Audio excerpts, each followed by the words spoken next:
Hi மக்களே, எல்லாம் எப்படி இருக்கிறீங்க? கர்த்தருடைய கிருபை அவருடைய இருக்கணும். நல்லா இருக்கிற மக்களே. அதாவது எல்லாம் சொல்லுவாங்க தெரியுங்களா, பைபிள் நம்ம படிக்கும். எனக்கு படிக்க தெரியாமல் இருந்தேன். அப்போ எனக்கு கொஞ்சம் கொஞ்சமாக படிக்க தெரிஞ்ச உடனே குருடனுக்கு பார்வை வந்தால் எப்படி இருக்கும், அந்த மாதிரி எனக்கு ஒரு சந்தோஷத்தில் பைபிள் தான் படிக்க ஆரம்பித்தேன். இந்த பைபிள் எப்படி படிக்கிறேன்னா, படிச்சுட்டு ஒரு நாளைக்கு 5 பேஜ் 6 பேஜ் படித்து பைபிள் சீக்கிரமாக முடிக்கணும் அப்படின்ற ஒரு எண்ணம். முடிச்சுட்டேன், நான் பைபிள் படித்து முடிச்சுட்டேன், நான் பைபிள் படித்து முடிச்சு நம்ம பீத்திக்கிறோம். ஆனால் அந்த பைபிள் ஒரு வார்த்தைகளை ஒருத்தர் பிரசங்கம் பண்ணும்போது புதுசு புதுசாக வருது. அப்போ நம்ம பைபிள் படித்தா நமக்கு ஒன்றுமே தெரியல, இதெல்லாம் ஒன்றுமே நமக்கு தெரியலையே அப்படின்றோம். அதாவது மக்களை, நம்ம அது எண்ணெய் கொட்டிடக்கூடாதுன்றக்காகத்தான் நம்ம நடக்கிற மொழியை, எண்ணெய் நம்ம கொட்டிடக்கூடாது, அதுக்காக நம்ம முள்ள அடி எடுத்து வச்சு போகிற மொழியை அது முழுசாக அது பக்குவப்படுத்தணுன்றது நமக்கு தெரியுது. சரிங்களா? அந்த மாதிரி தான் நம்ம என்ன பண்ணுறோம், பைபிளை படிக்கிறோம், அதனோட வார்த்தைகளை நம்ம உள்வாங்கிறது இல்லை. அன்றைய பைபிள் படித்தாச்சு முடித்தாச்சு, அவ்வளோதான், அதுக்கு மேலே நமக்கு ஒன்றும் இல்லை அப்படின்னு நினச்சிட்டு நம்ம போய்ட்டு இருக்கோம். அந்த வார்த்தைகளை ஒரு அம்மா சொல்லுது பாருங்கள், பிரசங்கம் பண்ணிட்டு இருக்கிறாரு ஆண்டவர். ஒரு அம்மா திடீர்னு இருந்துச்சு, நீ ஈண்ட உன் தாயும் உன்னை ஈண்ட உன் தாயும் உனக்கு வாழ் கொடுத்த அந்த மார்பும் பாக்கியம் பெற்றதுன்னு சொல்லுது. அதுக்கு ஆண்டவர் சொல்கிறார், ஒரே வார்த்தை டக்குன்னு சொல்கிறார், அதை விட என்னோடய தேவனுடைய வார்த்தைக்கு கீழ்ப்படுகிறவர்களையே பாக்கியம் பெற்றவர்கள்னு சொல்லப்படுது. பார்த்தீங்களா? நாமளாக இருந்தால் அது மனசுக்குள்ளே வச்சு அது பெருமையை, நமக்கு ஒரு பெருமை, ஐயோ இந்த மாதிரி ஒரு தாய்க்கு நம்ம பிறந்திருக்கோமா, இந்த மாதிரியா, ஐயோ நான் அப்படியானு இப்படியான்னு. ஆனால் ஒரு செகண்ட் கூட தாமதிக்கலை அந்த வார்த்தை சொல்கிறேன். அப்போ ஆண்டவர் பூமிக்கு எந்த ஒரு சந்தோஷமோ சுகமோ எதுவுமே அவர் அனுபவிக்கலை. ஏன்னு கேட்டால் அந்த பூமி நிரந்தரமான இல்லைன்றது அவருக்கு நல்லா தெரிஞ்சது. ஆச்சுங்களா மக்களை? அந்த மாதிரி அதில் பாருங்கள், 12 பேர் இருக்கிறாங்க. பெத்தேசமேன் தோட்டம்ன்றபோது அந்த தோட்டத்துக்குள்ளே போகிறேன், எல்லாமே க்ரஸ்ஸு, அதாவது என்ன சொல்கிறாங்க, இங்கிலீஷ் பைபிள் தான் சொல்கிறாங்க க்ரஸ்ஸு. அவர் க்ரஸ் பண்ண, அதாவது நசுக்கப்பட்டார், அங்கே போய் நசுக்கப்பட்டார், அவர் ஒடுக்கப்பட்டாருன்னு சொல்லப்படுது. அதுக்குள்ளே அவர் போய் உட்காந்து ஜெபிக்கிறார், விடிய ஜெபிக்கிறாரு. ஜெபிக்கும்போது அவர் வியாகுலங்கள், ஏன்னா அவர் எப்படி மரணிக்க போகிறாரு, எப்படி அவரை அடித்து சித்திரவதை பண்ண போகிறாருன்றது அவருக்கு முன்கூட்டியே தெரியும் இல்லையா? அதனால் அதனுடைய வேதனைகளால் போட்டு ஆண்டவர்கிட்ட பேசி அழுது அதுக்காக அவர் இது பண்ணிகிட்டு இருக்கும்போது அந்த வியாகுலம் எப்படி இருக்கும் தெரியுமா? தன் ஜீவனே வெளியே பிடுங்கி போட்டால் எந்த மாதிரி இருக்கும், அந்த மாதிரி ஒரு வியாகுலத்தினால தான் இரத்த துளிகள் மேர்வை போல் பெருந்துளிகளாக விழுந்ததுன்னு சொல்லப்படுது இல்லைங்களா? அந்த மாதிரி பைபிளில் சொல்லப்படுது. ஆண்டவருடைய வார்த்தை தேடி வாசிக்கணும் மக்களை. ஏன்னா ஆண்டவர் சொல்கிற தேடி வாசிங்க, ஏன்னா ரெட்டிப்பாக இருக்குது. 2 வார்த்தைகள் இருக்குது, 2 உங்களுக்கு இலக்கணம் கொடுக்கப்பட்டிருக்கு, விளக்கங்கள் கொடுக்கப்பட்டிருக்கு. அதனால் மக்களை, பைபிள் நமக்கு கிடைச்சது ஒரு பெரிய பொக்கிஷம் தான், தெரியுங்களா? அதனால் ஆனால் பாருங்கள், ஆண்டவர் கேட்குறாரு பேதுருவை பார்த்து, பேதுரு ஆண்டவர் என்னை நேசிக்கிறாயான்னு கேட்குறாரு. ஆண்டவரை நேசிக்கிற ஆண்டவர் மறுபடியும் கேட்குறாரு, நேசிக்கிறாயான்னு. நேசிக்கிற ஆண்டவரே 1ஆம் முறை கேட்டால் அவர் அழுகிறார், மனம் கசந்து அழுகிறார். அப்போ தான் ஆண்டவர் சொல்கிறார், நீ சேவலுக்கு ஒரு முன்பாக நீ 3 தரம் நீ மறுதளிப்பாய். அங்கே நீ பாக்கியவானாக இருக்குவே, நீ ஒன்று இப்போ ஈண்ட தாய் பாக்கியவதி அப்படி இப்படின்னு சொன்னால் அதே கூட்டம் தான் ஆண்டவர் என்ன சொல்லிச்சு, இவர் எங்களுக்காக எங்கள் பிள்ளைகளுக்காக இவர் கொல்லப்படணும், ஒரு சிலுவையில் அறையப்படணும். அப்போ நம்ம ஒரு விதையை நசுக்கி அந்த ரத்தத்தெல்லாம் நம்ம புழிஞ்சு எடுத்துட்டோம். அவர் விதையாக வரப்பட்டார், அவரை நம்ம புழிஞ்சு எடுத்து அந்த ரத்தத்தை நம்ம மட்டும் பயன்படுத்திட்டு அதை இது தோழத்து. இந்த மாதிரி தான் அவர் ரத்தத்தை நமக்காக பிழிஞ்சு கொடுத்துட்டு அவர் போய் சேர்ந்துட்டார். ஆனால் மக்களை, இன்றைக்கி அநேக அக்கிரமங்கள் அநியாயங்கள் நடக்குது. ஆனாலும் பணக்காரனாகணும், கார் இல்லாமல் நான் ஊழியத்துக்கு போக மாட்டேன், எனக்கு ஃப்ளைட் இல்லாமல் நான் ஊழியத்துக்கு போக மாட்டேன். இன்றைக்கி எத்தனையோ ஊழியக்காரங்க அப்படி பாடிட்டு இருக்காங்க. ஆனால் ஆண்டவர் கால்நடையாக நடந்தார். ஒவ்வொரு இடத்துலையும் அவர் நடந்து ஊழியம் செஞ்சார் இல்லைங்களா?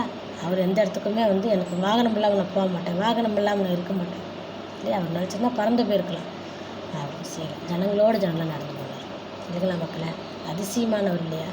இந்த மாதிரி ஒரு தெய்வம் நமக்கு எங்கேயாவது கிடைக்குமா? இன்றைக்கி நமக்காக ஒரு துளி ரத்தம் சிந்தக்கூட இன்றைக்கி ஜனத்தில் யாருமே இல்லை. ஆனால் நமக்கு கொஞ்சம் சொத்துக்கள் இருந்துச்சுன்னா உடனே நம்மளை எப்படி கொல்லலான்னு வகை தேடுற நம்ம குடும்பங்களே இருக்குது. ஆனாலும் நம் தேவன் நமக்காக ஒரு எதிர்பார்ப்புமே இல்லாமல் நமக்காக தன் ஜீவனையே கொடுத்துட்டு போயிருக்கார். அந்த தாய், அந்த தகப்பனை நீங்கள் மறந்துடாதீங்க மக்களை. அவர் நீ மதம் மாறுங்கன்னு சொல்லலை, மனசு மட்டும் நீங்கள் மாறுங்க போதும். இன்றைக்கி ஒவ்வொரு பேர்கள் நீங்கள் கொடுக்கப்பட்ட ஒவ்வொரு பேரும் நீங்கள் ஆராய்ஞ்சு பார்த்தீங்கன்னா எல்லாம் ஆண்டவரை குறித்தியான பேருங்க தான், சரிங்களா? நீங்கள் என்னென்ன பேர்கள் உங்களுக்கு கொடுக்கப்பட்டிருக்குது நீங்கள் ஆராய்ஞ்சு பார்த்தீங்கன்னா அது அவ்வளோ தேவனுடைய பேர் தான். ஏன்னா பிராமணர்களுக்கு அத்தனைக்கும் தெரியும். பிராமணன் நம்ம சொல்கிறோம், அவங்க வந்தேறிங்க மட்டும்தான் இல்லை, அவங்க பிச்சைக்காரங்க தான் அவங்கள சொல்லணும். அவங்க அந்த மாதிரி ஆட்களாக தான் வந்தவங்க இந்த பூமிக்கு. கிடைச்சது சாப்பிட்லான்னு வந்தவங்க அப்படியே என்ன பண்ணிட்டாங்க, மாறி நம்மளை அடிமையாக்கிட்டாங்க. அவ்வளோதான். அதனால தான் நம்ம இன்றைக்கி அவங்கள தூக்கி வச்சு ஆடிக்கிட்டு இருக்கிறோம். அவங்க சொல்லப்போனால் நம்மளை தான் அவங்க தூக்கி வச்சு ஆடணும். ஏன்னா ஒரு வேளை சோறாவது அவங்களுக்கு போட்டிருக்கிறோம். நம்ம கையால் நிறைய சாப்பிட்ருக்கலாம் அவங்க. அதனால் அவங்க வந்து இந்த நரி கூடலாம் நம்ம சம்மந்தப்படுத்தவே கூடாது அவங்களெல்லாம். ஏன்னா நரிக்கு வெக்கப்பட்டு தூக்கில் தொங்கிடும் இவங்களை அந்த நரி கூட ஜாயின் பண்ண. அந்த மாதிரி ஒரு கூட்டங்க. ஆண்டவர் என்ன சொல்கிறாரு, பாம்பை விடுங்க பாப்பானை வெட்டுங்கன்றாரு. ஆச்சுங்களா? அதேமாரி ஆண்டவர் வந்து ஞானஸ்தானம் பெறும்போது ஞானஸ்தானம் கொடுத்துட்ருக்கிறாரு. ஒவ்வொருத்தருக்காக ஞானஸ்தானம் கொடுக்கும்போது பரிசேயர்கள் சாதிசேயர்கள் எல்லோரும் எங்களுக்கு ஞானஸ்தானம் கொடுங்கன்னு போகிறாங்க. இந்த கூட்டங்க தான். அப்போ ஆண்டவர் சொல்கிறாரு, பிரியன் பாம்பு குட்டிகளே வாங்க வரும் கோபத்துக்கு தப்பித்து கொள்ள வகை தேடுறீங்களான்னு கேட்குறாரு ஆண்டவர். இல்லை, எவ்வளோ ஒரு வார்த்தை அந்த வார்த்தை. அந்த மாதிரி இருக்குது ஜனங்களோட மக்களை. நீங்கள் பாம்பை போல் வினாவாக இருங்கன்றார். பாம்பை போல் வினாவாக இருங்க. பாம்புக்கு கால் இல்லை, வயிறு மட்டும்தான் இருக்குது, கையில் கால் இல்லை. ஆனால் ஒரு மனுஷன் எங்கேருந்து, காது கூட அதுக்கு கிடையாது. பாம்புக்கு காது கிடையாது. ஆனால் ஒரு மனுஷன் எங்கேருந்து வர்றான்றதை கரெக்டாக அது கணிக்குது, கரெக்டாக அது தெரிஞ்சுக்குது. அதனால தான் பாம்பை போல் வினாவாக இருங்கன்னு சொல்கிறார் ஆண்டவர். மக்களை ஒன்றும் சொல்லிக்கிட்டே போகலாம் மக்களை. ஆனாலும் நீங்கள் பிள்ளைங்களாக இருங்க, தேவனுக்கு பிள்ளைங்களாக இருங்க. சரிங்களா? ஊழியக்காரங்களுக்கு நீங்கள் ஒரு இதுவாக இருக்காது, பிள்ளைங்களாக ஆகாதீங்க. தேவனுக்கு மட்டும் நீங்கள் பிள்ளைங்களாக இருங்க மக்களை. அது போதும்.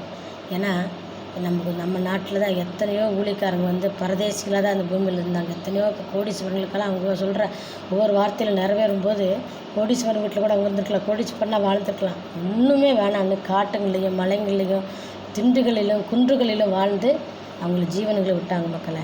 அவர்களுக்கு மத்தியில் இவங்கெல்லாம் ஒன்றுமே இல்லை, ஒரு தூசிக்கு சமம் இவங்கெல்லாம். அதனால் அவர் சொல்கிற மாதிரி வரும் கோபத்துக்கு தப்பிச்சுக்கொள்ள போதவர்களாகாமல் இருப்பது நலமாக இருக்கும் உங்களுக்குன்னு சொல்லப்படுது. அதனால் ஒவ்வொருத்தருக்கும் ஞானம் இருக்குது, ஒவ்வொருத்தர்களுக்கும் புத்தி இருக்குது, ஒவ்வொருத்தர்களுக்கும் பைபிள் படிக்க திறமை இருக்குது. அதை தேடி வாசிக்கிறதுக்கான உங்களுக்கு கண்கள் கொடுக்கப்பட்டிருக்கு, படிப்புகள் கொடுக்கப்பட்டிருக்குது. அதை நீங்கள் விட்டு விடாதீங்க மக்களை. அதை மட்டும் நீங்கள் பயன்படுத்துங்க. நிச்சயமாக நீங்களும் ஒரு காலத்துக்கு தேவனுடைய வார்த்தைகளுக்கு கீழ்ப்படிஞ்சால் மட்டும் போதும். அவர் உங்களை நிச்சயமாக பரலோக ராஜ்யத்தில் உங்களை சந்திப்பார் மக்களை. அதுக்கான காரியங்களை மட்டும் நீங்கள் தேடி நடங்க. வேறு உலகத்தில் ஒன்றுமே நம்ம சேர்த்து வைக்கிறது எதுவுமே நம்ம கூட வரவே வராது. இருக்க மட்டும் உங்களால் முடிஞ்சவங்களுக்கு உதவி செய்யுங்க. அது மட்டும் நீங்கள் செய்யுங்க மக்களை. அதுதான் உங்களுக்கு கூட வரும். வேறு எதுவுமே உங்கள் கூட வராது. தேவனுடைய வார்த்தையும் அவருடைய மற்றவங்களுக்கு உதவி தான தர்மங்கள் செய்கிறது மட்டும் நீங்கள் பார்த்துக்கணும். ஏன்னா அவ்வளோ பெரிய கூட்டங்களில் போய் நின்று ஜனக்கூட்டம் எக்கச்சக்கமாக இருக்குது. அந்த மாதிரி இருக்கிற இடத்துல அவர் பிரசங்கம் பண்ணிட்டுருக்கிறார். இரவு முழுவதும் பிரசங்கம் பண்ணதுனால ஜனங்கள்லாம் பசியாக இருப்பாங்க, உங்களுக்கு எதாவது சாப்பாடு கொடுங்கன்றார். அதுக்கு உடனே இவர் சொல்கிறார் பாருங்க, யூதாஸு அவர்கிட்ட 300 வெள்ளிக்காசு தான் இருக்குது. அதுக்கு என்ன சொல்கிறாரு, 200 வெள்ளிக்காசு தான் என்கிட்ட இருக்குது. அவர் என்ன சொல்கிறார், நம்மகிட்ட இருக்கிற காசு அதுக்குள்ளே இவர் கண்டுபிடிச்சிட்டு இருப்பார் நினச்சி, என்கிட்ட இவ்வளோ பேத்துக்கு நான் எங்கே சாப்பாடு வாங்கி கொடுக்க முடியும், இவங்களுக்கு வாங்கி கொடுக்கணுன்னா இன்னும் எவ்வளோ 200 வெள்ளிக்காசு வேணுமா, நம்மகிட்ட இவ்வளோ தான் இருக்குது. நீ அவங்களுக்கெல்லாம் கூடைங்களெல்லாம் ரெடி பண்ணி அவங்களுக்கெல்லாம் பந்தி மட்டும் போடுன்ற, கூடைன்னு சொல்லக்கூடல, பந்திக்கு மட்டும் அவங்களெல்லாம் வருஷம் உட்கார வைங்க, ஆண்கள் எல்லாத்தையும் தனித்தனி உட்கார வைங்கன்னு மட்டும் சொல்கிறார். உட்கார வச்சேன்னே அவங்க எல்லாத்துக்கும் ஆகாரம் கொடுக்குறாரு. அவர்னால் பறந்து போக முடியாதா, அவர்னால் இது பண்ண தண்ணியில் எதில் வந்தாலும் அவர் போகலாம். ஆனால் நடந்தார், கால்நடையாக நடந்தார். 2 ஊழியர்கள் பேசிக்கொண்டு போகிறாங்க, அவர்களுக்கு மத்தியில் அவர் நடந்து தான் போகிறார். என்ன கேட்டு இவர்களோட 10ஓட 11 அவர் கூட நின்று பேசிட்டு போகிறாரு.